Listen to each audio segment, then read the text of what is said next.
Hello friend, आज हम लोग पढ़ने जा रहे हैं अपने डाटा स्ट्रक्चर सीरीज़ में स्टैक। तो स्टैक एक बहुत इम्पॉर्टेंट और सबसे ज़्यादा यूज्ड होने वाला और सबसे पुराना हमारे पास डाटा स्ट्रक्चर है। तो स्टैक बहुत इम्पॉर्टेंट है और स्टैक का बहुत जगह हम लोग यूज़ करते हैं और ये बहुत इम्पॉर्टेंट डाटा स्ट्रक्चर है। तो आज हम लोग स्टैक पढ़ेंगे। तो आप लोगों को जैसे कि पता है कि डाटा स्ट्रक्चर, जब हम लोग डेटा को ऑर्गेनाइज करते हैं उसमें बहुत इंपॉर्टेंट होता है डाटा स्ट्रक्चर कि किस तरह का वो डाटा स्ट्रक्चर है, कौन सा डेटा स्ट्रक्चर है। जब हम लोग डाटा को ऑर्गेनाइज करते हैं और डाटा को ऑप्टिमाइज करते हैं तो उसमें डाटा स्ट्रक्चर का बहुत बड़ा रोल है। डाटा एक्चुअली डाटा स्ट्रक्चर है क्या, मैं फिर से अगर समझाता हूँ तो डाटा स्ट्रक्चर, जब हम लोग कोई एल्गोरिदम सॉल्व कर रहे होते हैं, एल्गोरिदम मतलब होता है कि कोई प्रॉब्लम, कोई क्वेश्चन जो हमसे इनपुट लेता है, प्रोसेस करता है और हमें आउटपुट देता है।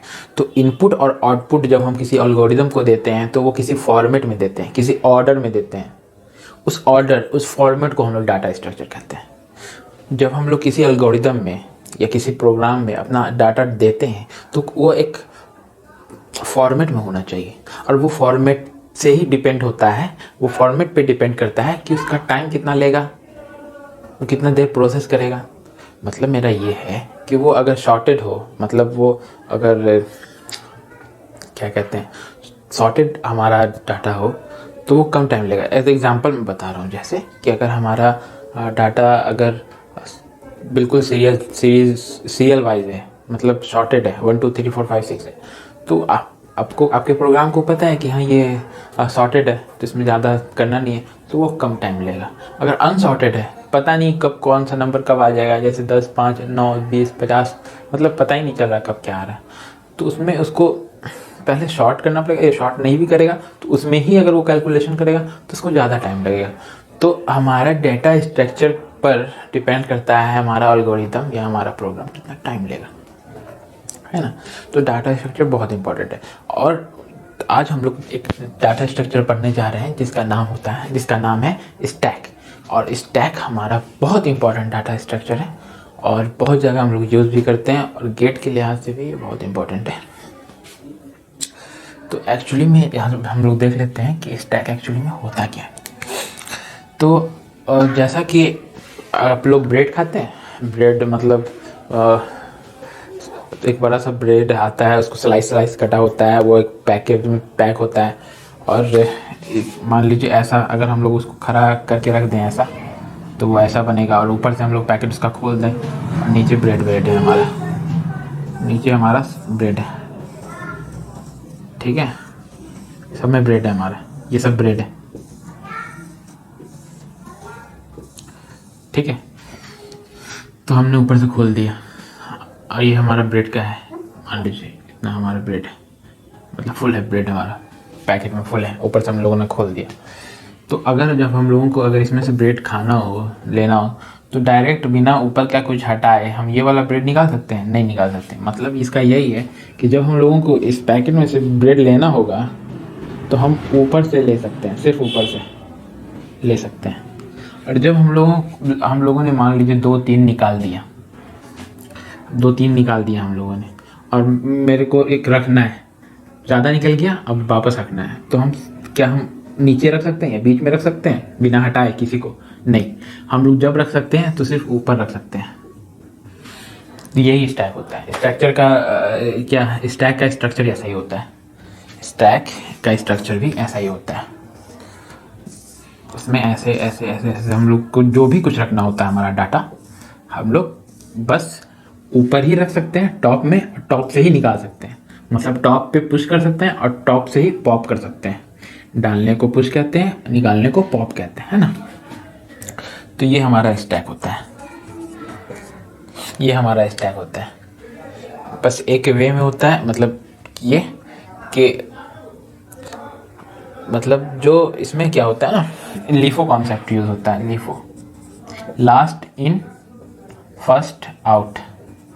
मतलब ये होता है कि सबसे पहले अगर मुझे इसमें अगर अपना ब्रेड रखना भी होगा, ब्रेड का टुकड़ा है मान लीजिए, सारे टुकड़े हैं, तो हम पहले ये वाला ब्रेड रखेंगे सबसे पहले, अदरवाइज हम रख ही नहीं सकते। फिर ये वाला ब्रेड रखाया होगा, फिर ये वाला, फिर ये वाला, फिर ये वाला, फिर ये वाला, फिर ये वाला, फिर ये वाला, ठीक है। बट हम निकालेंगे कब? सबसे लास्ट में ये रखाया है ये वाला, बट अगर हम जब निकालने जाएंगे तो सबसे पहले इसको निकालेंगे।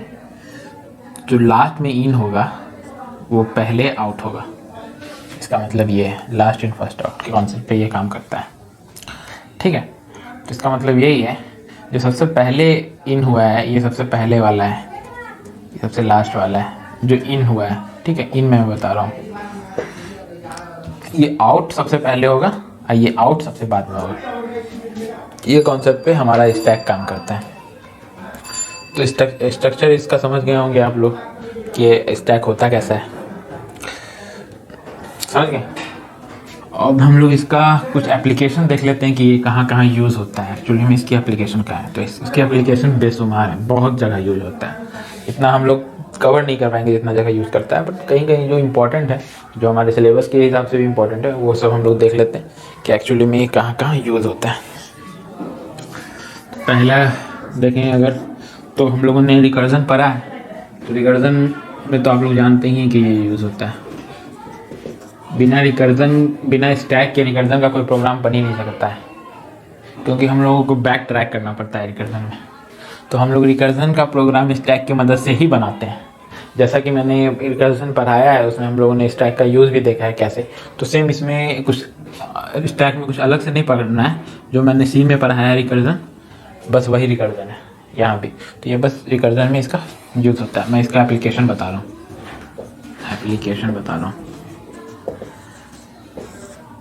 ठीक है, एप्लीकेशन बता रहा हूँ। दूसरा ये है, मे भी मान लीजिए दूसरा कहाँ यूज़ हो सकता है हमारा स्टैक। दूसरा स्टैक होता है हमारा इनफिक्स टू पोस्टफिक्स में, कन्वर्जन में। इनफिक्स टू पोस्टफिक्स कन्वर्जन क्या होता है वो हम लोग इसी अपने स्टैक पढ़ते हुए आगे एक दो वीडियो बाद हम लोग देखेंगे, डिटेल में पढ़ेंगे हम लोग, तो वहाँ भी इसका यूज़ होता है। तीसरा हम लोगों का यूज़ होता है पार्सिंग में। पार्सिंग क्या है? पार्सिंग हम लोग जब कंपाइलर डिज़ाइन पढ़ेंगे तो हम लोग डिटेल में पढ़ेंगे पार्सिंग क्या होता है, और वहाँ जानेंगे कि स्टैक का यूज़ कैसे हो रहा है, ठीक है। तो बस आप लोग ये समझ लीजिए कि यहाँ पार्सिंग में भी इसका यूज़ होता है। चौथा, ब्राउजिंग में। ब्राउजिंग मतलब जैसे कोई भी ब्राउज़र, आप लोग कोई भी इंटरनेट यूज़ करने के लिए ब्राउज़र यूज़ करते होंगे, जैसे फायरफॉक्स, मोजिला फायरफॉक्स या गूगल क्रोम, कुछ भी आप लोग यूज़ करते होंगे। तो वहाँ स्टैक का यूज़ होता है किस पर्पज़ से, जैसे मैं बता दूँ।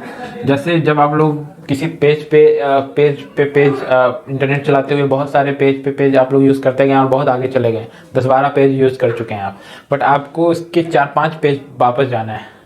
होता है ना कि कोने में, लेफ़्ट साइड के कोने में 2 एरो होता है, आप लेफ़्ट एरो को क्लिक करते जाइए, पेज बाय पेज आप पीछे जाते जाएंगे। तो वो कैसे होता है? वो ये स्टैक की मदद से ही ब्राउज़र में हो पाता है कि आप पेज बाय पेज पीछे जा पाते हैं, या फिर आप पीछे चले गए तो फिर आपको आगे जाना है तो पेज बाय पेज आगे जा पाते हैं। तो बस वही स्टैक की मदद से होता है। एक्चुअली में होता क्या है स्टैक में, जैसे आप लोगों ने पहला पेज यूज़ किया, फिर दूसरा पेज यूज़ किया, तीसरा पेज यूज़ किया, फिर चौथा पेज यूज़ किया। अब यहाँ पे अब आपको दूसरा पेज पे जाना है, तो आप बस बैक करेंगे और आप दूसरे पे पहुँच गए।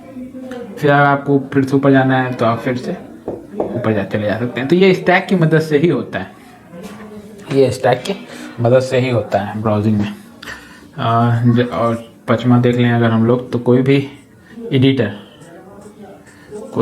टेक्स्ट एडिटर, नोटपैड, वर्डपैड, कुछ भी एडिटर जो होता है, या कुछ भी हमारा एक्सेल, वर्ड, कुछ भी, तो उसमें एक्चुअली एडिटर में एक्चुअली में हमारा स्टैक कहाँ पे यूज होता है कि जब हम लोग कोई चीज़ अंडू या रीडू करना होता है। जैसे हम लोगों ने कुछ किया, हम लोगों ने किसी चीज़ को कॉपी पेस्ट किया है ना, या फिर हम लोगों ने किसी चीज़ को फिर से कुछ फ़ॉन्ट साइज चेंज किए, इटैलिक बनाया, किसी को इटैलिक बनाया, या कुछ भी किया, तो वो बस सेव हो जाता है कि स्टैक में, और जब हम लोग अंडू करते हैं तो फिर ये अनडन होके फिर हम लोग को नीचे बता देता है, फिर रीडू करते हैं तो ऊपर बता देता है। तो ये यूज़ है, ठीक है। और अगर देखा जाए तो एक और है ट्री ट्रावर्सल। ये हम लोग जब ट्री पढ़ेंगे तब देखेंगे। ट्री ट्रावर्सल, ट्रावर्सल मतलब क्या होता है कि हर नोड को विजिट करना, या ग्राफ ट्रावर्सल। और ग्राफ ट्रावर्सल में स्टैक का यूज़ होता है। जब हम लोग स्टैक ट्री पढ़ेंगे तो हम लोग अच्छे से सीखेंगे कि स्टैक वहाँ पे कहाँ पे यूज़ होता है, ठीक है। अब ये चंद यूज़ मैंने बताया, इसमें बहुत सारे यूज़ हैं, बट गेट में एक दो यूज़ ही है, मतलब गेट के सिलेबस से, जैसे ये पढ़ना है गेट में, ये पढ़ना है गेट में, ये पढ़ना है गेट में, रिकर्जन पढ़ना है गेट में, तो ये सब गेट में पढ़ने के हिसाब से मैंने बता दिया। क्या अब हम लोग देखेंगे कि स्टैक का इम्प्लीमेंटेशन कैसे करते हैं और कौन कौन तरीके होते हैं स्टैक के इम्प्लीमेंटेशन करने के लिए। हम स्टैक को एरे से बनाते हैं, हम लोग स्टैक को लिंक लिस्ट से बनाते हैं, तो दोनों तरीके से हम लोग देखेंगे। जब हम लोग इम्प्लीमेंटेशन हम देखेंगे तो हम लोग अच्छे से इम्प्लीमेंटेशन देखेंगे, कि पूरी कोडिंग लिखेंगे। हम लोग पहले स्टैक को समझेंगे, ठीक है।